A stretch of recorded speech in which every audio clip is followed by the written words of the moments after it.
Mpenzi mtazamaji, dakika zetu ni 5. Vyombo vyetu ni vidogo, kwa hiyo tutatumia dakika 5. Sasa dakika 5 zimekatikia. Sanamu ni nini? Hii ndio hoja yetu kwa siku ya leo. Nilikuwa kwenye Warumi 1 mstari wa 23 mpaka 27. Sasa tunaanza pale Warumi 1:23 mpaka 27 tuweze kuona sanamu ni nini. Msomaji. Warumi 1:23 unasema, wakaubadili utukufu wa Mungu asiye na uharibifu kwa mfano wa sura ya binadamu aliye na uharibifu, na ya ndege, na ya wanyama, na ya vitambaavyo.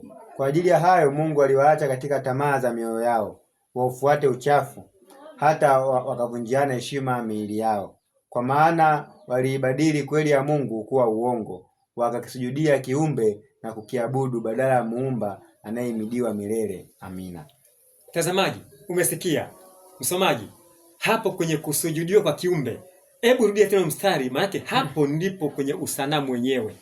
Kwa maana waliibadili kweli ya Mungu kuwa uongo, wakakisujudia kiumbe na kukiabudu badala ya Muumba anayehimidiwa milele. Amina. Nini mtazamaji ninachotaka ukielewe hapa? Sanamu inayozungumzwa ni sanamu ambayo inaweza kukubadilisha akili zako. Sanamu yenye ufahamu, wakakisujudia kiumbe. Kiumbe ni kitu chenye uhai. Kwa mfano mtazamaji, tunakwenda kulima pamoja. Mimi nasali sala ya kumwomba Mungu anipe nguvu za kuweza kulima. Wewe unavuta bangi na kuiomba bangi kubangue uweze kulima heka nzima. Jioni tunakutana, kisha tunaulizana, mwenzangu umelima kiasi gani? Wewe uliyevuta bangi unaniambia umelima heka nzima. Mimi niliyemwomba Mungu nimelima 20 kwa 20.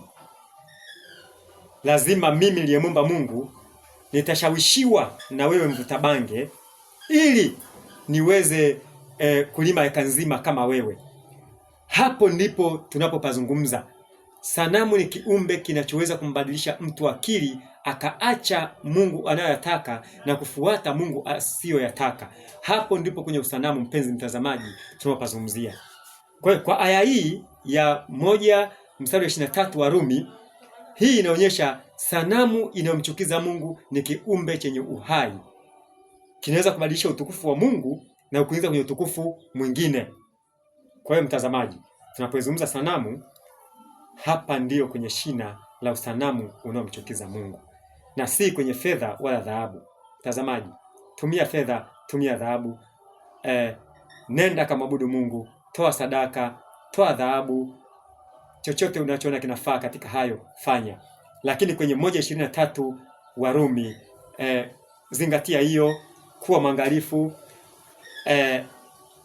Sanamu hii ambayo ni kiumbe, epukana nayo, kwa sababu inakukosanisha wewe na Mungu wako. Unatenda asiyofaa kwa kushawishiwa na sanamu hii ambayo ni kiumbe chenye uhai. Tazamaji, tumsifu Yesu Kristo.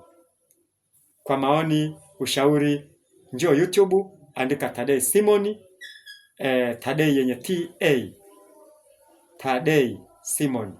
Njoo YouTube, basi tutapata elimu nyingi pale, tuweze kushauriana. Lete komenti yako, lete hoja yako, tuweze kushauriana kwa pamoja. Tumsifu Yesu Kristo.